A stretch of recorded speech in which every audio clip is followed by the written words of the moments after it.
Cristo segundo São João. Glória a vós, Senhor. Naquele tempo disse Jesus: Eu sou o bom pastor. O bom pastor dá a vida por suas ovelhas. O mercenário que não é pastor e não é dono das ovelhas, vê o lobo chegar, abandona as ovelhas e foge, e o lobo as ataca e dispersa. Pois ele é apenas um mercenário e não se importa com as ovelhas. Eu sou o bom pastor. Conheço as minhas ovelhas e elas me conhecem.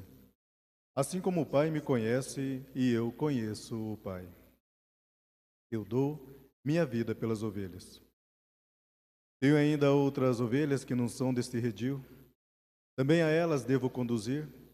Elas escutarão a minha voz e haverá um só rebanho e um só pastor. É por isso que o Pai me ama, porque dou a minha vida, para depois recebê-la novamente. Ninguém tira a minha vida, eu a dou por mim mesmo. Tenho o poder de entregá-la e tenho o poder de recebê-la novamente. Essa é a ordem que recebi do meu Pai. Palavra da salvação. Glória a vós, Senhor. Boa noite, tudo bem? Como é que vocês passaram o domingo? Tranquilos? Tudo em paz? Família? Certinho? Almoço de domingo, apesar de não ter aglomeração. Mas é sempre muito bom ter família, né? A gente já começar essa semana, segundou no último domingo do mês de abril. E temos que agradecer cada dia que passa, né, meus irmãos e irmãs, pelo dom da vida, por nós estarmos com saúde. Apesar de tantas perdas que nós tivemos durante todo esse tempo da pandemia, em que padres, religiosas, membros de nossas famílias, conhecidos nossos, né, foram vítimas desse Covid-19. E são coisas que já estão escritas no livro que nós não devemos nos assustar, entrar em desespero, mas nós não devemos perder o foco principal, que é os olhos fitos no Senhor. Nós sabemos que enquanto nós estivermos nesse mundo, as coisas vão passando assim, altos e baixos, mas uma coisa que nós devemos ter sempre na nossa vida é não perder jamais a fé. Gente, por que eu estou dizendo isso? Percebe que quando a gente está bem, né, assim, financeiramente, os nossos projetos, os nossos planos, tudo dá certo. Veja que a gente fica de bem com a vida, né? A gente dá risada à toa, a gente brinca, daí a gente vem na missa, a gente se empolga, a gente reza. Se for para participar das 1000 Ave Marias, nós participamos. A gente tem aquele fogo, aquele entusiasmo, isso é muito bonito, é bom. Mas quando de repente vem a primeira provação, quando nós somos umas ovelhas desgarradas, às vezes a rebeldia toma conta do nosso coração, nós se dispersamos do redil de nosso Senhor, e aí passamos uma provação, passamos por algumas desavenças, algumas coisas que a vida nos decepciona, percebe que a gente cai em tristeza, a nossa alma se angustia, e parece que a gente vê o mundo de outra forma. Achamos que tudo está contra nós, achamos que não vale mais a pena viver, e a gente vê tantas notícias de jovens, de pessoas que vão tirando a vida, mas por que isso? Por que a gente não muda o nosso foco principal? Vamos mudar a nossa forma de pensar, a nossa forma de agir. Vamos trabalhar isso conosco. Quem é dono de nós, lógico, Deus comanda o primeiro plano, mas quem é dono de nós, quem nos fez criaturas, quem nos fez filhos e filhas deles, né? Nós somos filhos de Deus, e Deus nos conhece, nós temos um dom chamado sabedoria e graça. Nós soubermos usar os nossos dons e talentos, a sabedoria humana que nós temos, nós saberemos trabalhar com as situações do mundo, mesmo que venham ventos contrários. Percebem? Vamos ao Evangelho agora, então. É interessante como nosso Senhor, logo que assumiu a sua missão, chamou os 12, fizemos todo aquele percurso, né, em Jerusalém. Jesus morreu, Jesus ressuscitou, continua se apresentando ainda, né? Algumas liturgias nós vimos aos discípulos de Emaús, Jesus apresentando aos discípulos à beira da praia, Jesus apresentando aos 12 novamente lá, lógico, Judas já estava morto, mas Tomé não estava com ele, desejando cada um a paz esteja convosco.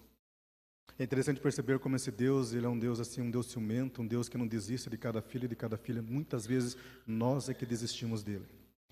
Quando nós desistimos de Jesus, desistimos das coisas de Deus, gente, nós perdemos o sentido de viver.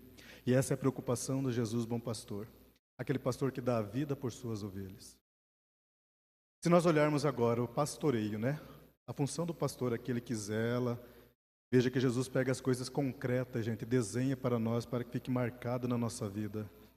Jesus ele se baseava muito naquela época nos campos, na cultura do povo judeu daquela época, desde a agricultura, desde a ceifa, desde a semente. E ele vem nos explicar hoje para nós esse processo de catequese, de evangelização tirada dos camponeses da época, né? A forma que os camponeses olhavam, cuidavam das ovelhas, a preocupação de ir atrás, de conversar com as ovelhas, de chamar cada uma pelo nome. Jesus usou essa expressão e tirou isso para a nossa vida. Veja que agora vamos às Sagradas Escrituras para ver como desde os primórdios Deus sempre caminha com a humanidade. Durante todo o percurso nas Sagradas Escrituras tivemos grandes líderes, grandes pastores. Vamos começar por um deles muito importante, Moisés. Moisés foi um dos grandes líderes também que foi chamado, sua vocação, pastoreando o seu rebanho do seu sogro. Todos nós conhecemos a história. E foi um dos pastores que teve a missão de resgatar o povo de Israel, o povo hebreu, das mãos do faraó, o povo de Deus escravo, liderado, né? Esse que está à frente, fazer todo esse percurso histórico que nós conhecemos muito bem e trazer o povo de Deus em busca da terra prometida até que chegaram, né? Veja a missão de Moisés, esse pastor. Mas antes de Moisés, vamos pegar Abraão, né? Que Deus tirou da cidade de Ur. E Abraão, sem questionar Deus, apenas pela fé, se deixou ser movimentado, guiado por Deus e foi pai de uma grande multidão, de uma grande nação. Depois de Abraão, Moisés, depois vamos agora aos grandes profetas da história, que conhecemos como o grande profeta Ezequiel, que é um dos líderes que cita muito nos seus escritos a figura do bom pastor. Depois passa por Isaías, passa por Ezequias, né? E tantos outros profetas que foram líderes de uma comunidade, sacerdotes santos, o profeta é o próprio sacerdote também, que guiava uma comunidade. Depois vamos pelos reis de Israel também, a começar por 3 reis. Quais foram os 3 reis da história de Israel, minha gente? Vamos fazer essa catequese para nós refrescar um pouquinho nossa memória. Qual foi o primeiro rei de Israel, o primeiro pastor do rebanho de Deus? Quem foi? Não, Davi foi o segundo, né? Saul, né? Saul, nós conhecemos bem, foi o primeiro. É isso, né? Saul. Depois, segundo líder, pastor, rei Davi.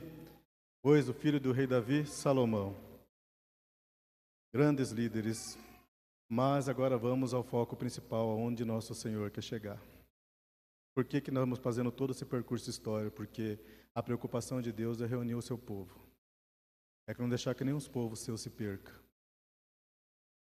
Deus já sabia que teria que enviar o seu Filho Jesus Cristo mais tarde para reunir novamente, para trazer todos para perto de si, para livrá-lo da remissão, para livrá-lo de toda a corrupção do pecado. E por isso chamou todo, apacentou esse povo, aquele povo que está perdido, desgarrado, é necessário que chame para junto de si. E Deus conseguiu fazer isso, passando por todos esses percursos históricos que nós conhecemos muito bem, chegar na pessoa de Jesus. Veja que Jesus, ele foi aquele que conduziu um rebanho, nós sabemos muito bem dos evangelhos que nosso Senhor nos apresenta na instituição da Eucaristia. Agora vamos às partes principais que ele quer nos apresentar hoje. Muitas e muitas vezes na vida, meus irmãos e irmãs, nós somos tentados pelos lobos ferozes, que é como nos apresenta o evangelista São João, né? Eu sou bom pastor, que dá a vida por suas ovelhas, mas se nós formos mercenários, não estarmos atentos às coisas de Deus, vem o lobo feroz e nos devora. E esses lobos ferozes são as coisas fáceis do mundo, que o mundo às vezes nos põe tantas tentações, né, gente? Nos desviar o caminho de Jesus, as tentações de ganharmos dinheiro de uma forma fácil, as tentações de termos as nossas vaidades, e que isso são coisas que se a gente não estiver atento demais, as tentações, o maligno com seus anjos demoníacos, nos tira a paz e leva a nossa família. E veja a preocupação de nosso Senhor, venha a mim, vós que estáis cansados e fatigados, que eu vos aliviarei e darei o descanso. Veja, gente, muitas e muitas vezes na vida aqui que nós estamos vendo a figura de Jesus, né? Ai, que bonita essa imagem. Somos essas ovelhas. Jesus compara toda aquela história que nós vemos. Sabemos que somos seres racionais, seres dotados de sabedoria e graça.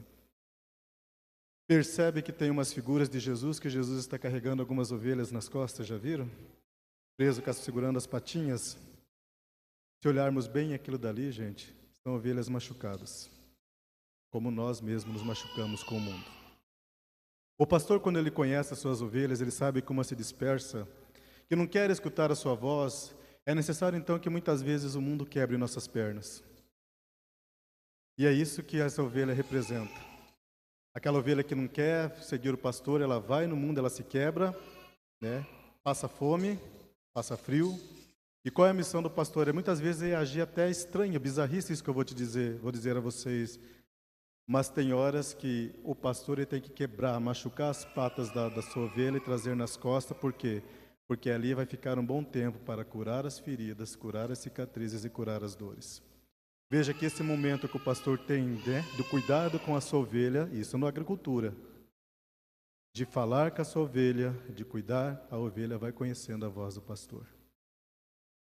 A ferida vai sarando e ela nunca mais vai se dispersar. Assim é nós também. Quantas e quantas vezes agimos como filho pródigo, minha gente? Reclamamos de tudo, reclamamos da roupa, reclamamos da comida, reclamamos do mundo, apesar do mundo estarmos passando por uma providência, mas quem faz a vida somos nós, depende da maneira que nós pensamos. E saímos desgarrados, principalmente nós aí, os jovens adolescentes, às vezes reclama com o pai e a mãe, briga com o pai e a mãe que não vê a hora de completar os 18 anos de pegar o seu caminho. E lá fora, muitas vezes a gente se quebra, né? A vida nos passa uma rasteira e nós nos machucamos. Aí vem Jesus com a sua mansidão, nos pega pelo colo novamente e nos traz. Veja, esse é o processo que muitas vezes passa de uma conversão repentina. Quando a conversão não é feita pelo amor, ela é feita pela dor. E nesse momento de dor é que nós começamos a conhecer a figura do nosso Senhor, o seu carisma, o seu dom, o seu zelo que Ele tem por cada um de nós. Quando nós levamos as chibatadas do mundo, nós passamos a reconhecer os valores e os sacramentos essenciais. Porque é no pão eucarístico que Jesus nos sustenta e nos dá alimento para viver. Assim também, nessa intimidade do agricultor, do camponês, do pastor com aquela ovelha machucada, que dá de beber, que dá de comer, com certeza essa educação desse rebanho, essa ovelha nunca mais vai se perder. Assim somos nós também nas mãos de nosso Senhor. Por isso que pensamos nessa noite, hoje sempre, que nós sejamos pessoas, ovelhas boas, né? Na nossa simplicidade, na nossa humildade. Que nós não se desgarramos mais de nosso Senhor, que nós estamos olhando o Evangelho do próximo domingo, e esse Jesus é o tronco, e nós somos as videiras, e cada um de nós está ligado com esse laço com Cristo. Olha só que beleza. Assim como um pai e uma mãe têm um filhinho, temos os traços essenciais de toda a família aí, né? Assim somos nós em relação com Deus. Somente quem ama, cuida. Se Deus não nos amasse, nós já estaríamos perdidos há muito e muito tempo. Que essa palavra de Deus toque no nosso coração e que Ele nos conduza sempre pelos caminhos verdes e pastagens, onde nós possamos nos encontrar, possamos descansar, tirar as sandálias dos pés e contemplar a face de Deus. Louvado seja nosso Senhor Jesus Cristo. Para sempre.